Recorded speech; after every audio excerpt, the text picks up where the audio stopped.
Uniform civil code समान नागरिक संहिता, जिसकी आजकल चर्चा है, जिसे सरकार लाने की सोच रही है, क्योंकि भारत के संविधान के अनुच्छेद यानी कि आर्टिकल 44 में इसके बारे में दिया हुआ है। तो कोई अलग से कोई एजेंडा नहीं है, ये संविधान में दिया हुआ है कि समय आने पर इसको लागू किया जाए। तो आइए पढ़ते हैं। समान नागरिक संहिता। सामाजिक दृष्टि से यूनिफॉर्म सिविल कोड यूसीसी अलग अलग धार्मिक समुदायों के व्यक्तिगत कानूनों को एक आम नियम सेट से बदलने का एक विधि प्रकार है, जिसमें विवाह, तलाक, संपत्ति और पालना आदि जैसे मुद्दों पर प्रभाव डालने की आवश्यकता होती है। सामाजिक दृष्टिकोण से यूसीसी को जाति जन्म आधारित व्यक्तिगत कानूनों में मौजूद भेदभाव और सामाजिक न्याय को बढ़ावा देने का एक साधन माना जाता है। यह महिलाओं और अल्पसंख्यक समुदायों को प्रभावित कर सकने वाले विभिन्न व्यक्तिगत कानूनों के कुछ भेदभावपूर्ण आदतों को समाप्त करने का उद्देश्य रखता है। यूनिफॉर्म सिविल कोड को सामाजिक दृष्टिकोण से समाज में एकता और संगठन को बढ़ावा देने का एक साधन माना जाता है।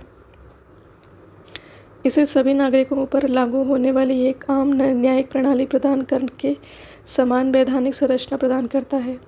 यह व्यक्तिगत कानूनों में भेदभाव रहने पर उत्पन्न सांप्रदायिक तनाव को कम करता है और सभी के लिए समानता और न्याय का भाव बढ़ाता है। समान न्यायिक दृष्टिकोण से यूसीसी को व्यक्तिगत कानूनों के स्थान पर एक ही सेट के कानूनों में योगदान करने के माध्यम से कानूनी प्रणाली को सरल बनाने का उद्देश्य है।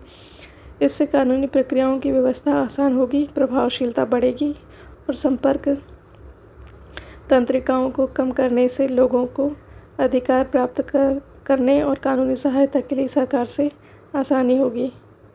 यूनिफॉर्म सिविल कोड सुनिश्चित करता है कि कानूनों के लागू होने में संतुलन रहे, जबकि व्यक्तिगत कानून में भेदभाव के कारण उत्पन्न संघर्षों और विरोधों को रोकता है। ये सभी नागरिकों के सामुदायिक विकास को सुनिश्चित करने के माध्यम से एक उचित और न्यायपूर्ण कानूनी प्रणाली प्रमाणित करता है। आपत्तिजनक कानून रहने के कारण कुछ लोग यूनिफॉर्म सिविल कोड के प्रदर्शन पर सवाल उठाते हैं। वे यह दावा करते हैं कि व्यक्तिगत कानून धार्मिक स्वतंत्रता और सांस्कृतिक स्वशासन का हिस्सा है और एक सामान्य कोड जबरदस्ती बनाने से इस अधिकारों का चकनाचूर हो सकता है।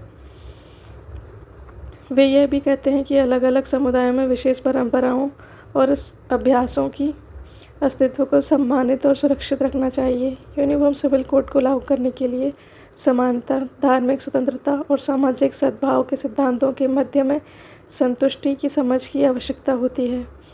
इसमें विविध दृष्टिकोणों, मतांतर और समाज में मौजूद वैविध्य को ध्यान में रखते हुए विचार और चर्चा की आवश्यकता होती है। यूनिफॉर्म सिविल कोड पर वाद और चर्चा जारी है, क्योंकि भारत के संवैधानिक मूल्यांकन ने धार्मिक आचरणों पर आधारित व्यक्तिगत कानून की अनुमति दी है। इसमें किसी भी बदलाव के लिए विचार और मतभेद विमर्श की आवश्यकता होती है। धन्यवाद।